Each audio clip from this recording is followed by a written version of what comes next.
Creative Therapy umbrella. This is a place where we talk about all different types of creative approaches to therapy. My name's Kate Shannon. I'm a licensed creative arts therapist, and I will be your host for today.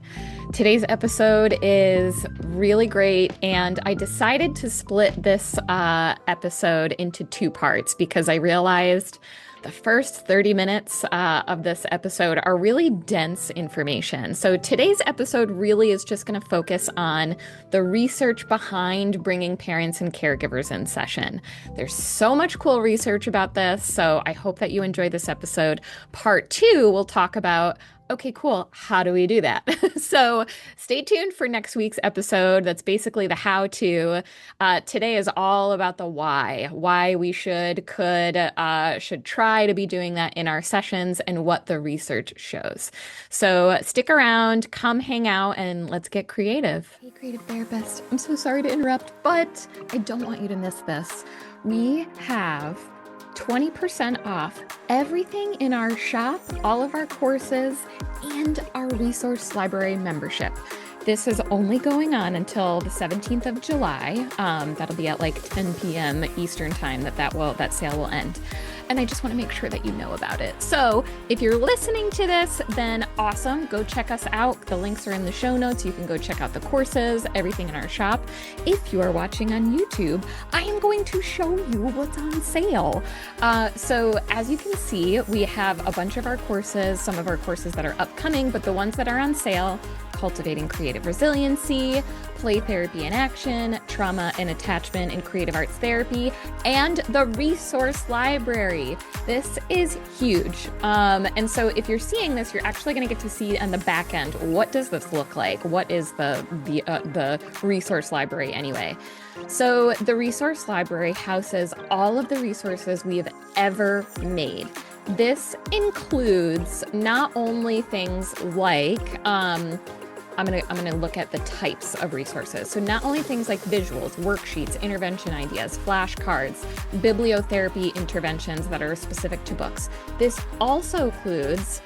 also includes like therapist worksheets, how to grow as a therapist, self as therapist work, therapist education materials. The therapist education materials in this thing it's huge. Looking at them, there's got to be 25, 30 on here. So information about creative development, play development, child development, setting boundaries and limits, leading groups, nature in therapy. There's tons of stuff in there. So it's a place to learn, it's a place to grow, and it's a place to not go crazy in the middle of the night when you are Googling, I need a worksheet for anxiety. It is in here. There are so many things in here. So there's visuals, everything that you could imagine for visuals, feelings, wheels, window of tolerance. There are regular types of worksheets for learning new things, teaching different things like gratitude worksheets. The thing that's really cool too in this is it's actually organized several different ways. So I have it organized by mental health topic, so you can search that way. I have it organized by arts theme, so like general creativity, music, dance, play, nature. And then I have it organized by type. So it's easy to search, easy to find, and it's always growing. It's always growing. So if you head over to the link in our show notes, check this out. It's 20% off until July 17th, and then it will go back up to the regular price. So we'd love to have you in. Again, it's always growing. The resources that we put in are really mostly direct requests from members already. So if you're searching for something specific and you are a member of the resource library, you get this little form that you can shoot over to me, and I use those to help build resources. So check it out. Don't miss it. Now is the time to hop in while it's on sale. You can join at any time, but of course, obviously, when it's on sale, it's going to save you some money. So do it now. Hop in. Let's get back to all of the cool things about therapy stuff that we're talking about, and don't forget to be creative.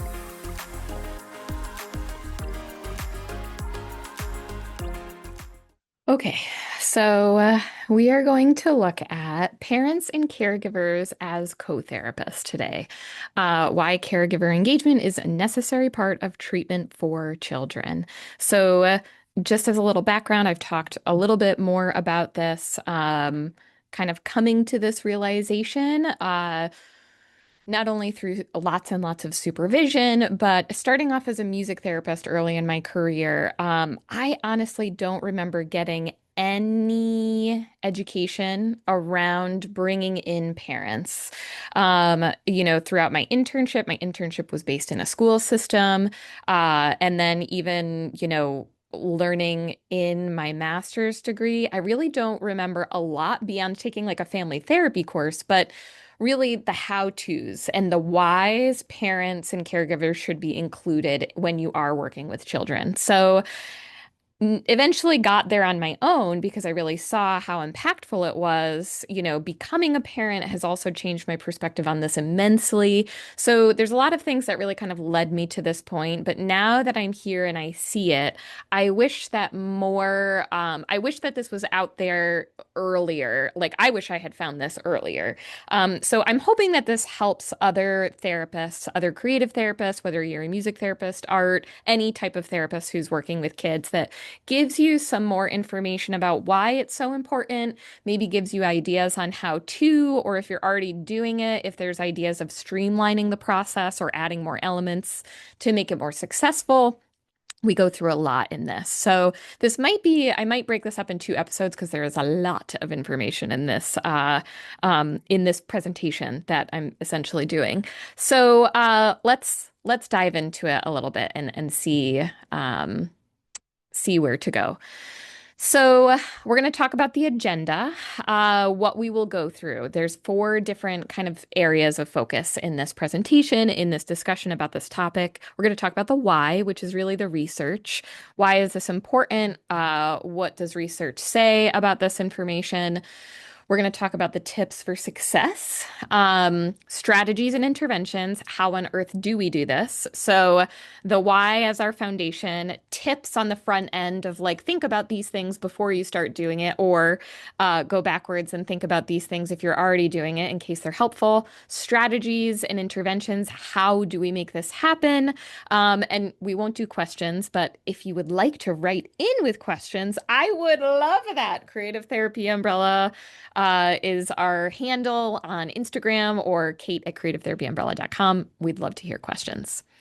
So there's tons of important research that support the inclusion of caregivers in therapy for clinical success.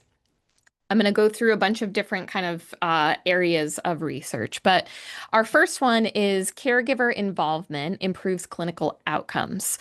So, within the Journal of American Academy of Child and Adolescent Psychiatry, there were findings that supported parents being in therapy. And I try to say caregivers throughout this process because, again, depending on who we're working with, it might be a grandparent, it might be step parents, it might be foster parents. So I really will try to be saying caregiver, but that includes parents. And in some of these research, it's specifically parents. I will try to um, speak to what the research has said, but I will be using caregivers as a catch-all for children, if that makes sense.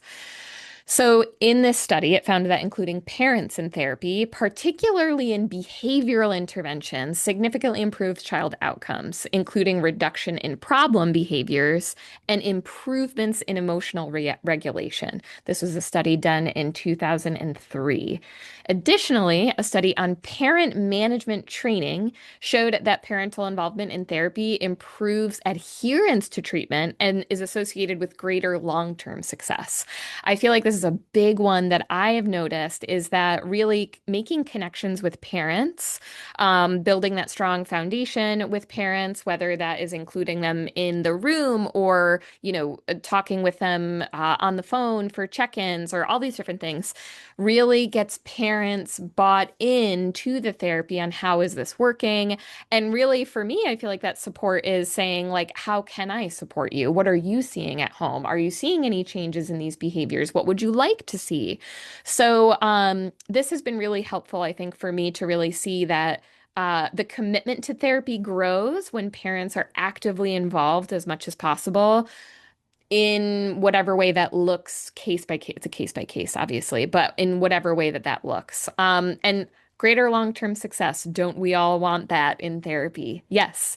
So that is this particular theme. Additionally, caregiver insight and child development is another huge area that the research shows that there are positive outcomes when parents and caregivers are involved. According to the American Psychological Association, parents have a unique understanding of their child's behavior, needs, and history. This should not be a surprise to most of us. When a parent is their parent, they're spending so much time with their kids. They know their kids in and out. They notice slight changes. And maybe not all parents are noticing those things, but a lot of parents, I would like to say, even parents who have their own things to work through or their own types of emotional immaturity that they are working through. It does not mean that they don't see these things and they don't have these insights. I think a lot of parents are able to take in that information, but maybe they can't express that information. That's our job, I think, as a therapist, is to see, okay, what can we support with? Are there any connections that we can help the parents have with their insight, with kids' behavior and whatnot? And how can we gather that history from parents? Parents, they're so important to include in this beyond the intake process. So they have a unique understanding of what child behavior they see and what maybe it means, and when there's a shift in behavior and all of those things. That is a huge factor for therapy. I think about this, how many times, especially working with younger kids who I don't work with as much anymore, 4 or 5 year olds, where they're sitting in the room and they're really, they've come in the past 5 sessions and they're doing the same pretend play, or they want to go to the same game and play it in the same game, and they have the same theme or the same saying they're reoccurring. And how a lot of times as a therapist, we can be sitting there being like, I wonder what this is about. I wonder where this is connected. I'm not seeing the connection. But if you reach out to the parent and you say, hey, Bobby is coming into the room and keeps, going to this one car and making this bridge and talking about this thing and XYZ. And I'm not, from what you've told me before, I'm not making any connections. And the mom says, oh, yeah, well, last year we had this thing happen where, we were driving on vacation and we went into this bridge tunnel and, my partner had a panic attack. And, it's like, oh, maybe that's what we're working through. Something got triggered and we're remembering that. We wouldn't know that unless we talked to the parents and had these connections with parents. I think about this all the time as, a mom of a toddler who is, starting to just say all of these different things. But I can tell what she's saying, and other people can't all the time yet. I would say like it's 50-50, maybe even more, 75% of the time. Other people can't understand what she's saying. And I'm like, oh, she's just saying this. It's that same idea, I think, just on a different level. As parents, we know what maybe they're attempting to say, or we know what their needs are in their history. But other people, even therapists, may not be able to make that connection. Children often express themselves differently with family members. Parents can give insight to that. This was a study done in 2022 that just showed the difference of how children will express themselves differently with different family members and differently in therapy. And really having the insight of what behaviors and emotions and everything looks like across various contexts is going to be really helpful in therapy. Consistency across environments. A study done in 2010 shows that children make greater progress when interventions are reinforced both at home and in other settings. Hello, schools. So parent involvement is key in ensuring the consistency of those interventions across home, school, and therapy sessions. For those therapists who are in school and you're like, well, this doesn't pertain to me because I don't always talk with parents. Yes, it can. Maybe in a different way, maybe in a different structure, but I think very much so this can still include when you are working in schools and you don't have as much access to parents. Using then teachers, other therapists within the kids' environment, and then, talking to parents or connecting with parents beyond maybe IEP meetings or those things to have parents get insight of what you're doing in the school and seeing if that can happen at home, or giving these quick tips and tricks to use at home. Additionally, there's research in 2005 that showed that parent training has shows that the generalization of therapeutic techniques is greatly enhanced when parents are involved. So we see the generalization of skills and skill growth in more areas outside of therapy when parents are involved. That is absolutely what we want. We don't want kids only, using healthy apologies or expressing themselves successfully in therapy. That does not do a lot. We need that to happen in other places. So we often need to help make that feel safe in other places or help, give parents or teachers or other adults these different skills that we're working on as well. So when we have more of the team involved, success continues to grow outside of the therapy room. Oh, this one is just very, very simple and just is enough on its own. Caregiver child relationship improves. Family therapy helps to repair relationships between children and their parents, improving emotional connections, fostering healthier communication patterns. On its own, when we are supportive in the family situation with caregivers, with whoever it is, when we can support those things, support those connections, support rupture and repair, there will be greater connection within the family system. And there is so much healing in that, innately healing in that. So if we can be a small part of that process, huge, huge win with like ripple effects, I think, from that, the ripple effects that can come from that. Family dynamics and systemic interventions. So throwback to like 25 years, no, oh my God, 50 years ago. Okay, see, I'm clear. Math is not my strong suit. Mnuchin, this is from 1974. So this is old school research, but it's still important, I think, to look back on these things. Um, so yes, like this is like 50 years ago on structural family therapy demonstrates that addressing family dynamics rather than focusing solely on the child can lead to better outcomes. Um, I always think of the example and I think a lot of people have felt this or have experienced this, a lot of therapists have. I'm bringing my kid to therapy, fix my kid and then the step away kind of thing. Or I think of like the Homer Simpson who just like gets sucked into, the bush behind him. So that's not how it works. Kids are not in a vacuum. And but to do that, then we need parents on board. We need to start anywhere. Parents, caregivers, we need to get them on board. And even if it's slow going, any change can be positive change. So we know that's going to have better outcomes when the system improves as well.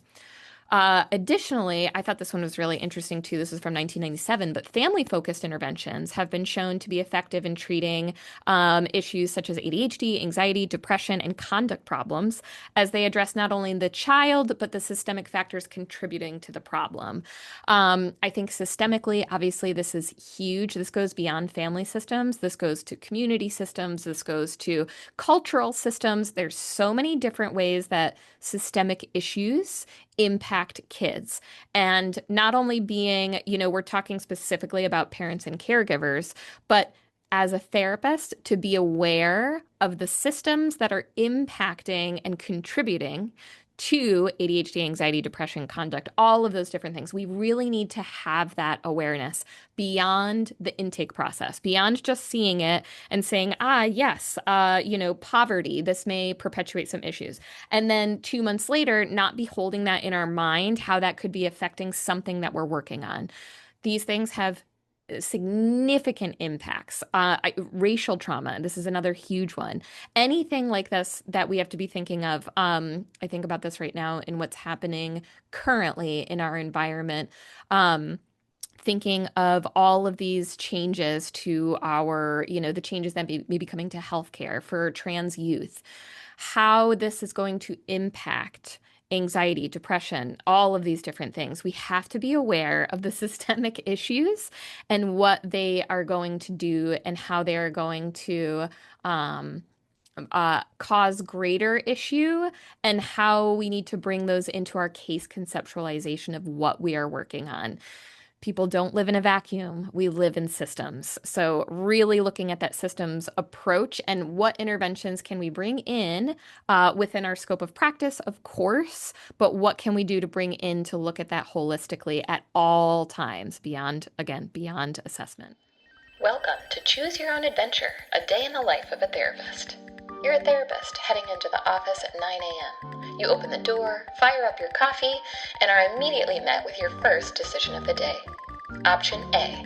You frantically dig for last week's intake form, mentally retrace whether you ever sent that questionnaire, try to push out 10 session reminders, and attempt to reschedule 4 clients using your mind's eye, because let's be honest, that beautiful planner that you bought, still blank.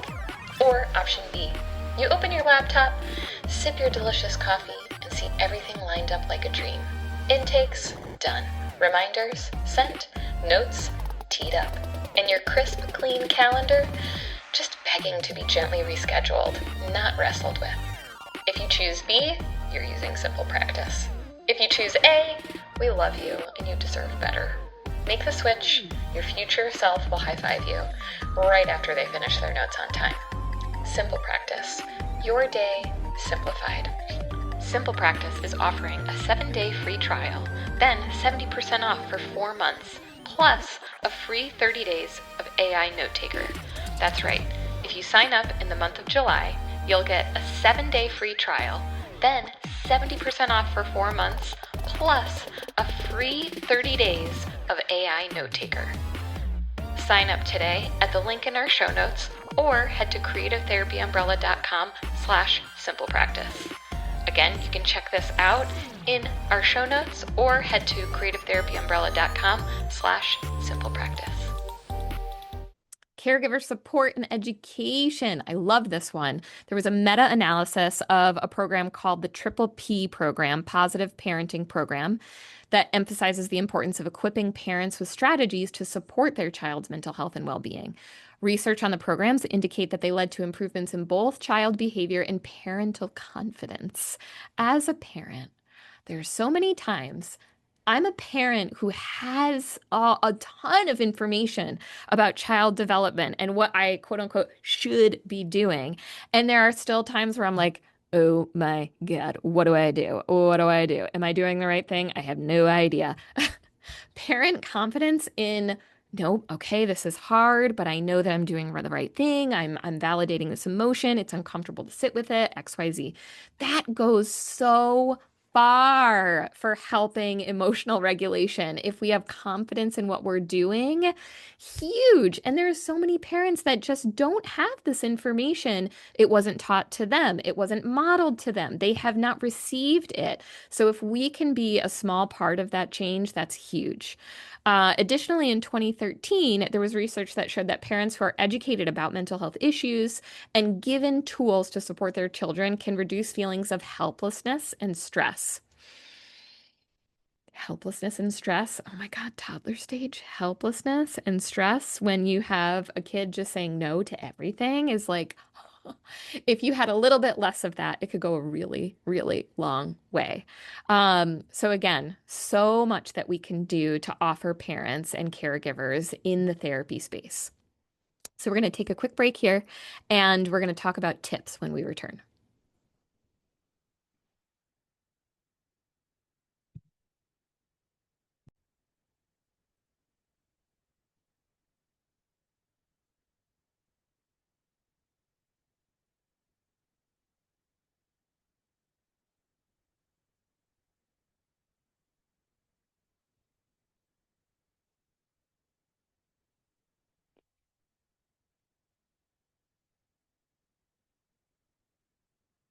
Okay, some tips and tricks that can help with successful inclusion of caregivers.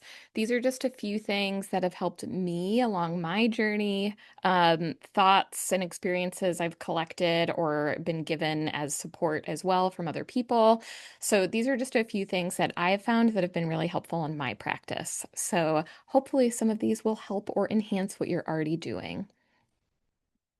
So, um, Number one, actually, I'll go through all of these and then we'll break them down. So clear expectations and accountability, building rapport, valuing expertise, engaging them with supports, and ask for questions and ask for feedback. So these are the five things: clear expectations and accountability, build rapport, value their expertise, engage them with supports, and ask questions and feedback. So, digging into these a little bit more, expectations and accountability.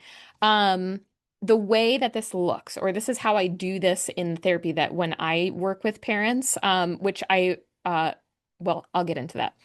Um, I have parents help create or support when we build the treatment plan. Working with kids 8 and above, I actually have the kids as a very active process of the treatment plan most of the time.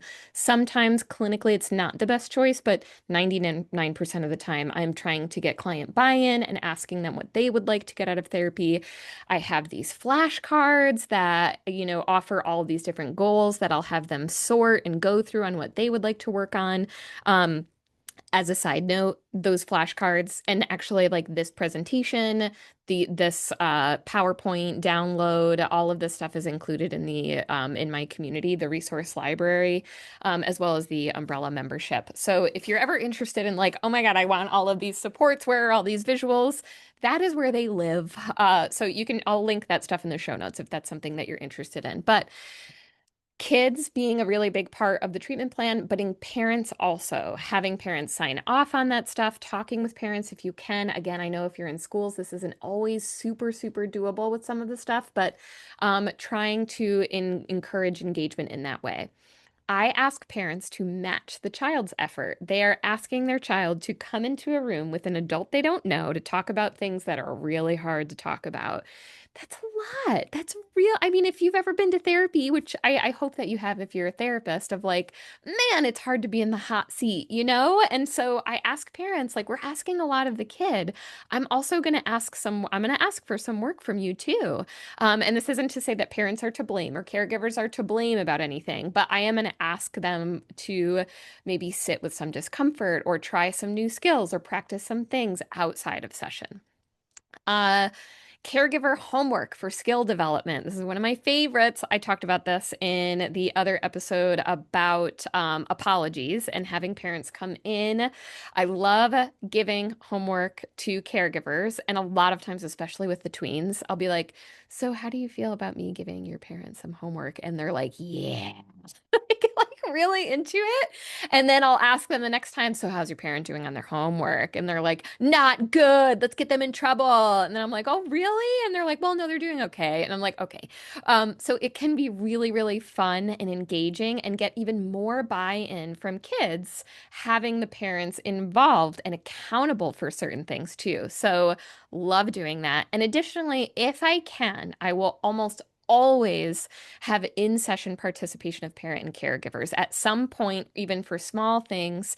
I feel like it's really valuable and really important. So that's something I will also always bring in, if possible. Sometimes there are restraints for that, of course, but if it's possible, I will aim to make that happen or at least work towards it.